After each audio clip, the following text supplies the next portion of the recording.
BNP না আসলেও নির্বাচনের পক্ষে আওয়ামী লীগের একটি বড় অংশ অন্যান্য দলগুলোকে নির্বাচনীমুখী করার চেষ্টা চলছে। চলমান রাজনৈতিক সংকট সমাধানে সৈয়দ আশরাফকে ফোন করেও সাড়া পাওয়া যাচ্ছে না, অভিযোগ মির্জা ফখরুলের। হরতাল সমর্থকদের পেট্রোল বোমায় অগ্নিদগ্ধ আরও একজনের মৃত্যু, আর কত জীবন দিতে হবে প্রশ্ন স্বজনদের। এবং বেতন কাঠামো চূড়ান্ত ঘোষণা পর্যন্ত বিক্ষোভ করবে না পোশাক শ্রমিকেরা, মালিকদের সঙ্গে বৈঠকে শ্রমিক নেতারা।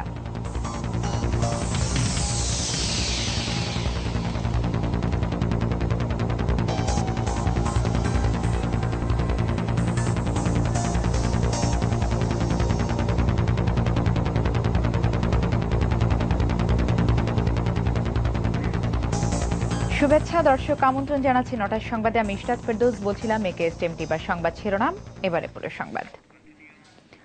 প্রধান বিরোধী দল অংশ না নিলেও জাতীয় সংসদ নির্বাচনের সময় মতো আয়োজনের পক্ষে সরকারি দল আওয়ামী লীগের একটি অংশ। তারা যুক্তি দিচ্ছেন, কোনোভাবেই সাংবিধানিক ধারাবাহিকতার ব্যত্যয় ঘটানো যাবে না, আর এই কারণেই অন্যান্য রাজনৈতিক দলের অংশগ্রহণের উপর জোর দিচ্ছেন তারা। দেশ টিভিকে দেয়া একান্ত সাক্ষাৎকারে আওয়ামী লীগের বেশ কজন নীতি নির্ধারক জানিয়েছেন, কোন দল নির্বাচনে আসলো কিনা না আসলো তা দেখার দায়িত্ব সরকার নেবে না। জয় যাদবের প্রতিবেদন। আগামী ১০ম জাতীয় সংসদ নির্বাচনে প্রধান বিরোধী দল বিএনপির অংশগ্রহণ নিয়ে যখন রাজনৈতিক অঙ্গনে অনিশ্চয়তা, তখন অন্য রাজনৈতিক দলগুলোকে নির্বাচনে আনার উপর জোর দিচ্ছে আওয়ামী লীগ। ১৪ দলের বাইরে আনোয়ার হোসেন মঞ্জুর নেতৃত্বাধীন জাতীয় পার্টি ও তরিকত ফেডারেশন এরই মধ্যে নির্বাচনে অংশ নেওয়ার বিষয়টি নিশ্চিত করেছে। আরও কিছু দলের সঙ্গেও কথাবার্তা চলছে। জাতীয় পার্টির সঙ্গেও একটি সমঝোতা হয়ে আছে। নির্বাচন গ্রহণযোগ্য তো নির্ভর করবে যে নির্বাচনে পার্টিসিপেশন, নট বিরোধী দল আসুক আর না আসুক সেটা কোনো ব্যাপার না। আমরা সংবিধানে কোনো সংকট সৃষ্টি করতে দিব না, নির্বাচন অনুষ্ঠিত হবে। সুতরাং আশা করব জাতীয় পার্টিও নির্বাচন আসবে, অন্যান্য রাজনৈতিক দলগুলো নিয়ে নির্বাচন আসবে। একটা দুইটা দল কে আসলো আর কে আসলো না সেটা বড় কথা না। তারা আসছেন না, এটা হলো তাদের সিদ্ধান্ত। আমরা তো তাদের আসার পথে কোনো বাধার সৃষ্টি করি না। 15ই ফেব্রুয়ারি নির্বাচনের প্রেক্ষিত আর এখনকার প্রেক্ষিত এক না, কেননা বিশ্ববাসী দেশবাসী নিবিড়ভাবে পর্যবেক্ষণ করছে যে আমরা একটা নির্বাচনে হস্তক্ষেপ করি নাই। তবে আওয়ামী লীগের নীতি নির্ধারকরা এখনো বিশ্বাস করেন, অস্তিত্বের স্বার্থে বিএনপি নির্বাচনে আসবে। তারা জানিয়েছেন, অবাধ নিরপেক্ষ নির্বাচনের জন্য আওয়ামী লীগের আশ্বাসের উপর বিশ্বাস করতে হবে বিএনপিকে। নির্বাচন গ্রহণযোগ্য হবে, অবাধ সুস্থ নিরপেক্ষ হবে এবং সম্পূর্ণভাবে শান্তিপূর্ণ হবে। আমরা বিদেশি আমাদের বন্ধু দেশগুলোকে আমরা আহ্বান জানিয়েছি যে ইলেকশন অবজারভার পাঠাবার জন্য, এবং নির্বাচনটা যে আমাদের নির্বাচন কমিশনের অধীনে হবে, কারো ইন্টারফারেন্স হবে না, সেই নিশ্চয়তা আমরা আমাদের বন্ধুদের দিয়েছি। তাদের অস্তিত্ব রক্ষা করতে হলে নির্বাচনে আসতে হবে। যদি তারা নির্বাচনে পার্টিসিপেট না করে আর নির্বাচন আবার সুষ্ঠু নিরপেক্ষ নির্বাচনের মাধ্যমে একটি সরকার গঠন করে, তাহলে বিরোধী দল ভবিষ্যতে রাজনীতি তাদের করা খুবই কষ্টকর হবে। আওয়ামী লীগের নেতারা জানিয়েছেন, তাদের মধ্যে কেউ কেউ বিএনপির সঙ্গে সমঝোতার উপায় বের করার কথা বললেও শেখ হাসিনাকে প্রধানমন্ত্রী রেখেই নির্বাচনের পক্ষে সকলেই একমত, আর তাই বিএনপিকেই ছাড় দিয়ে সমঝোতায় আসতে হবে। তার মানে এই না। জয় যাদব, দেশ টিভি, ঢাকা। শ্রীলঙ্কার রাজধানী কলম্বোয় শুরু হয়েছে কমনওয়েলথ সরকার ও রাষ্ট্রপ্রধানদের শীর্ষ সম্মেলন। 53 জাতিগোষ্ঠীর এই সম্মেলনে যোগ দিয়েছেন বাংলাদেশের প্রধানমন্ত্রী শেখ হাসিনা।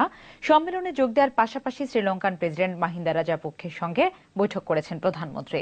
কমনওয়েলথ সম্মেলন উপলক্ষে সমুদ্রবর্তী কলম্বো নগরীকে সাজানো হয়েছে মনোরম সাজে। সকালে মাহিন্দা রাজাপক্ষে থিয়েটারের সম্মেলন স্থলে পৌঁছলে প্রধানমন্ত্রী শেখ হাসিনাকে স্বাগত জানান শ্রীলঙ্কার প্রেসিডেন্ট মাহিন্দা রাজাপক্ষে। ব্রিটিশ যুবরাজ প্রিন্স চার্লস কমনওয়েলথ প্রধান রানী দ্বিতীয় এলিজাবেথের প্রতিনিধি হিসেবে 3 দিনের এই সম্মেলন উদ্বোধন করেন। শ্রীলঙ্কার জাতীয় সঙ্গীত পরিবেশনের মধ্য দিয়ে শুরু হওয়া এই অনুষ্ঠানে মনোজ্ঞ সাংস্কৃতিক অনুষ্ঠানেরও আয়োজন করা হয়। সম্মেলনে যোগ দেওয়ার পাশাপাশি শ্রীলঙ্কার প্রেসিডেন্ট মাহিন্দা রাজাপক্ষের সঙ্গে বৈঠক করেছেন প্রধানমন্ত্রী শেখ হাসিনা। সম্মেলনে যোগ দিয়ে শুক্রবার রাতেই দেশে ফেরার কথা রয়েছে প্রধানমন্ত্রীর।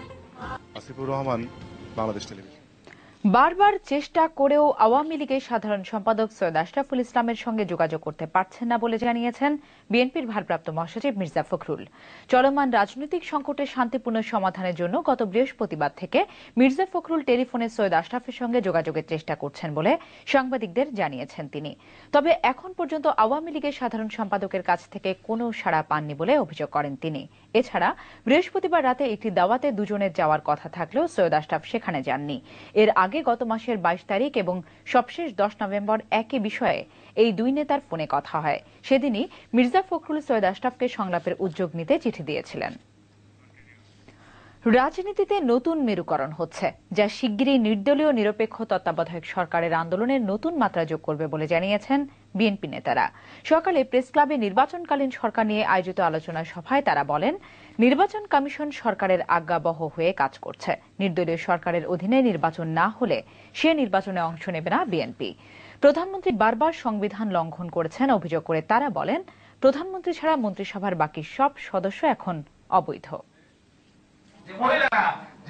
সকালে প্রেস ক্লাবে বিএনপির স্থায়ী কমিটির সদস্য হান্নান শাহ নির্বাচন কমিশনের তীব্র সমালোচনা করেন। তিনি প্রধানমন্ত্রীর বিরুদ্ধে সংবিধান লঙ্ঘনের অভিযোগ এনে বলেন, নির্দলীয় তত্ত্বাবধায়ক সরকারের দাবিতে রাজনীতিতে নতুন হিসাব নিকাশ শুরু হয়েছে। ইলেকশন কমিশন এই সরকারকে বেআইনি কাজ করার জন্য সুযোগ সুবিধা করে দিচ্ছে। এখনো সময় আছে। 5 মিনিটে বাকশাল করেছিলেন, 15 মিনিটে পঞ্চদশ সংশোধনী এনেছেন, না হয় 1 দিন 2 দিন লাগাবেন। তবুও বাংলাদেশের জনগণের মতের বিরুদ্ধে যে পঞ্চদশ সংশোধনী করেছেন সেটাকে সংশোধন করুন। এদিকে বিএনপির কেন্দ্রীয় কার্যালয় নয়াপল্টনে আরেক সংবাদ সম্মেলনে যুগ্ম মহাসচিব রুহুল কবির রিজভী বলেন, বিরোধী দলবিহীন একদলীয় শাসন ব্যবস্থা কায়েম করতে চায় আওয়ামী লীগ। পুলিশের ছদ্মবেশে ছাত্রলীগ যুবলীগ মানুষকে হত্যা, নির্যাতন ও গ্রেপ্তার করছে বলে তিনি অভিযোগ করেন। পাশাপাশি সংবিধান নিয়ে সরকার খামখেয়ালি স্বেচ্ছাচারী শাসকের আচরণ করছে বলে তিনি উল্লেখ করেন। সংবিধান নিয়ে যা করেছেন এবং এখন যা করছেন তা একজন খামখেয়ালি স্বেচ্ছাচারী শাসকের তামাশার মতোই। অন্যদিকে সংবিধান নিয়ে শেখ হাসিনার মন্তব্যের কড়া সমালোচনা করেন বিএনপির চেয়ারপারসনের উপদেষ্টা খন্দকার মাহবুব হোসেন। সংবিধানে লেখা আছে, প্রথম লাইনটা পড়ে দেখেন, যেই মুহূর্তে সংসদ সদস্য প্রধানমন্ত্রীর নিকট তার পদত্যাগপত্র দিবেন, সেই মুহূর্ত থেকে তার পদত্যাগপত্র শূন্য হবে। বিএনপির শীর্ষ নেতাদের গ্রেপ্তার এবং রিমান্ডে নিয়ে শেখ হাসিনা সরকার আবার বাকশালী শাসন কায়েম করতে চায় বলেও অভিযোগ বিএনপি নেতাদের। আসবেন, আবার লুটতরাজ করবেন, আবার দুর্নীতি করবেন। আতিক বাবু, দেশ টিভি, ঢাকা। আগামী সপ্তাহের মধ্যে অন্তর্বর্তীকালীন সরকার গঠন হলেই মন্ত্রীদের পদত্যাগ নিয়ে বিতর্কের অবসান হবে বলে জানিয়েছেন যোগাযোগ মন্ত্রী ওবায়দুল কাদের। তিনি বলেন, সর্বদলীয় সরকার গঠন হলেই বোঝা যাবে নতুন কে কে মন্ত্রী হচ্ছেন, তখনই রাজনীতির আকাশে দেখা যাবে নতুন রংধনু। এদিকে সংবিধানের অজুহাত দিয়ে সমালোচনা না করে প্রধানমন্ত্রীর সর্বদলীয় সরকার গঠনের আহ্বানে সাড়া দিতে বিরোধী দলের প্রতি আহ্বান জানিয়েছেন দপ্তরবিহীন মন্ত্রী সুরঞ্জিত সেনগুপ্ত। শুক্রবার সকালে ঢাকা ক্যান্টনমেন্ট নির্মাণাধীন সড়ক পরিদর্শন করেন যোগাযোগ মন্ত্রী ওবায়দুল কাদের। পরে সাংবাদিকদের জানান, 7 দিনের মধ্যেই মন্ত্রীদের পদত্যাগ নিয়ে বিতর্কের অবসান হবে। এই মাসের মধ্যেই আগামী নির্বাচন নিয়ে সবার অবস্থান পরিষ্কার হয়ে যাবে বলেও জানান তিনি। আগামী 5 থেকে 7 দিনের মধ্যে অন্তর্বর্তী সরকার গঠন হলে পদত্যাগপত্র সংক্রান্ত বিতর্কের অবসান হবে। নির্বাচনের সময়ে শেষ কথা শুনতে একটা সময় পর্যন্ত অপেক্ষা করতে হবে, অন্তত এই মাসটা। Thank you. এদিকে দুপুরে ডিপ্লোমা ইঞ্জিনিয়ার্স ইনস্টিটিউটে আয়োজিত এক আলোচনা সভায় দপ্তরবিহীন মন্ত্রী সুরঞ্জিত সেনগুপ্ত মন্ত্রীদের পদত্যাগ নিয়ে বিরোধী দলের বক্তব্যের সমালোচনা করেন। সংকট সমাধানে বিদেশিদের অপেক্ষায় না থেকে নিজেদের মধ্যে আলোচনার আহ্বান জানান তিনি। কোন দেশের কে আসলো ওদের অপেক্ষা না করে নিজের দেশে আমরা নিজেরাই নিজস্ব রাজনৈতিক দূরদর্শিতা, প্রজ্ঞা, বিবেচনা দিয়েই আমাদেরকে সিদ্ধান্ত নিতে হবে। মন্ত্রিত্ব গেল না গেল, সংবিধানের দোহাই না দিয়ে যে আজকের রাজনৈতিক সমস্যার সমাধানে প্রধানমন্ত্রীর এই উদার এবং ইতিবাচক এই পদক্ষেপটির দৃষ্টিভঙ্গির দিকে নজর দিয়ে আপনারাও অবদান রাখুন। বিকাশ বিশ্বাস, দেশ টিভি, ঢাকা। হরতালের নির্মমতায় ঝরে গেল আরো একটি প্রাণ। হরতাল সমর্থকদের ছোড়া পেট্রোল বোমায় অগ্নিদগ্ধ মন্টু পাল আজ সকালে মারা গেছেন। আর সেই সঙ্গে পুড়ে গেছে একটি পরিবারের স্বপ্ন। তিনি ছিলেন তার পরিবারের একমাত্র উপার্জনকারী ব্যক্তি। তার স্বজনদের একটাই প্রশ্ন, এভাবে হরতালে আর কত জীবন দিতে হবে? মন্টু পাল ছাড়াও আরও 3 জন হরতাল সমর্থকদের আগুনে মারা গেছেন। আগুনে দগ্ধ হয়েছেন আরও 73 জন। স্বামীকে হারিয়ে এভাবেই কান্নায় ভেঙে পড়েন নিহত মন্টু পালের সহধর্মিণী সঞ্জুতা রানী পাল। গত রোববার 18 দলের 84 ঘন্টা হরতালের প্রথম দিন লক্ষ্মীবাজারের লেগুনায় হরতাল সমর্থকদের ছোড়া পেট্রোল বোমায় মন্টুর শরীরে 90% পুড়ে যায়। ঢাকা মেডিকেল কলেজ হাসপাতালের বার্ন ইউনিটে 4 দিন মৃত্যুর সঙ্গে লড়ে হেরে গেলেন স্বর্ণের দোকানের এই কারিগর। আজকে লোকটা মারা গেছে গা, তার কি অবস্থা হইব, তার পুরা ফ্যামিলিটা কি অবস্থা হইব, পুরা তছনছ করে দেওয়া যাইতেছে গা হরতালে। কেন এত হরতাল দিব তারা? স্বামীকে হারিয়ে পাগল প্রায় নিজ মেয়েকে দেখে যেন শোকে পাথর হয়ে গেছেন শাশুড়ি বীণা রানী পাল। তার অভিযোগ, হরতালকারীদের জন্যই তার মেয়ে আজ স্বামীহারা। তাহলে হ্যাঁ কত তো আমার জামাই মারা গেল না, আমার জামাই তো কিছুতেই মারা যেত না। আমার জামাই, আমরা রোগ নাই বেদি নাই, আমার জামাই ভালো মানুষ। বাসার থন গেছে শনিবার দিন গা, জামা কাপড় ইস্তারি কত দেয়া গেছে। মানে এটা আমরা বিচার চাই, সাজা চাই সরকারের কাছে। আর আমার মেয়ে কি করে বাঁচবো এটাই করবেন।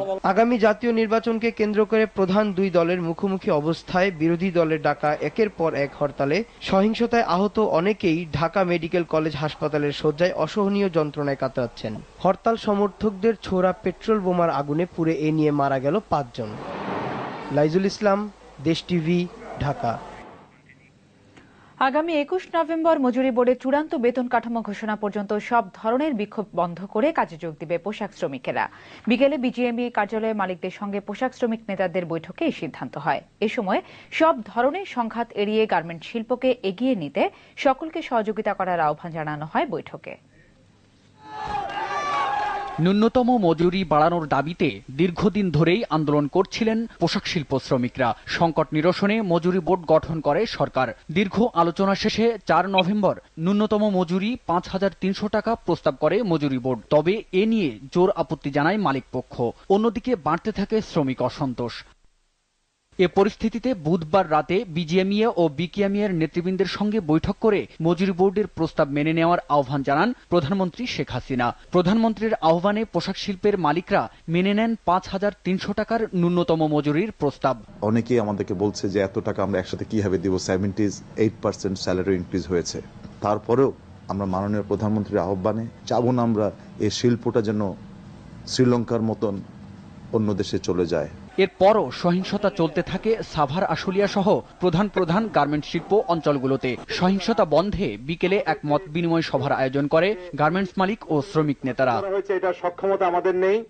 সভায় আগামী নভেম্বর চূড়ান্ত মজুরি ঘোষণার আগ পর্যন্ত সহিংসতা এড়িয়ে কাজে যোগ দিতে একমত হন তারা। দেশের সবচেয়ে বড় এই রপ্তানি শিল্পটিকে এগিয়ে নিতেও ঐক্যমতে পৌঁছায় উভয় পক্ষ। চূড়ান্ত গেজেট বের না হওয়া পর্যন্ত আমরা সকলে প্রত্যেকের স্ব কারখানায় ডিসিপ্লিন অনুযায়ী কোনো ধরনের ভাঙচুর, কোনো ধরনের অসহযোগ আন্দোলন, কোনো ধরনের সহিংসতা আমরা যাব না। আপনারা দেখতে চাই যে আগামীকাল আপনারা সকল শ্রমিক শান্তিপূর্ণভাবে কারখানায় কাজ করবেন। তবে 21 নভেম্বর যে মজুরি কাঠামো ঘোষণা করা হবে তা সবার কাছে গ্রহণযোগ্য হবে, এই ব্যাপারে আশাবাদী শ্রমিক মালিক নেতারা। হাবিবুল ইসলাম হাবিব, দেশ টিভি, ঢাকা। আন্তর্জাতিক প্রসঙ্গ। চীন তার এক সন্তান নীতি শিথিল করতে যাচ্ছে। দেশটির রাষ্ট্রীয় বার্তা সংস্থা সিনহুয়া এ খবর জানিয়েছে। খবরে বলা হয়, ভবিষ্যতে কোনো পরিবার দ্বিতীয় সন্তান নিতে পারবে যদি তাদের আগে কেবল একটি সন্তান থাকে। চলতি সপ্তাহে ক্ষমতাসীন কমিউনিস্ট পার্টির নীতি নির্ধারকদের বৈঠকের পর এই পদক্ষেপ নিতে যাচ্ছে কর্তৃপক্ষ। যদিও চীনের গ্রামাঞ্চল ও ক্ষুদ্র জাতিগোষ্ঠীর মধ্যে আগে থেকেই দ্বিতীয় সন্তান নেয়ার অনুমতি ছিল। জনসংখ্যা নিয়ন্ত্রণে 1970-এর দশক থেকে এক সন্তান নীতি গ্রহণ করে চীন। কমিউনিস্ট পার্টির ওই বৈঠকে দেশটির মানবাধিকার পরিস্থিতির উন্নয়নে বিতর্কিত। দর্শক, 9টার সংবাদ শেষ করব, তার আগে একেএসটিএমটি বা সংবাদ শিরোনামগুলি জানিয়ে দিচ্ছি আরও একবার।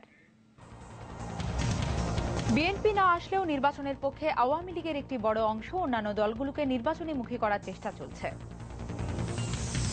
চলমান রাজনৈতিক সংকট সমাধানে সৈয়দ আশরাফকে ফোন করেও সাড়া পাওয়া যাচ্ছে না, অভিযোগ মির্জা ফখরুলের। হরতাল সমর্থকদের পেট্রোল বোমায় অগ্নিদগ্ধ আরও একজনের মৃত্যু, আর কত জীবন দিতে হবে প্রশ্ন স্বজনদের। এবং বেতন কাঠামো চূড়ান্ত ঘোষণা পর্যন্ত বিক্ষোভ করবে না পোশাক শ্রমিকেরা, মালিকদের সঙ্গে বৈঠকে শ্রমিক নেতারা।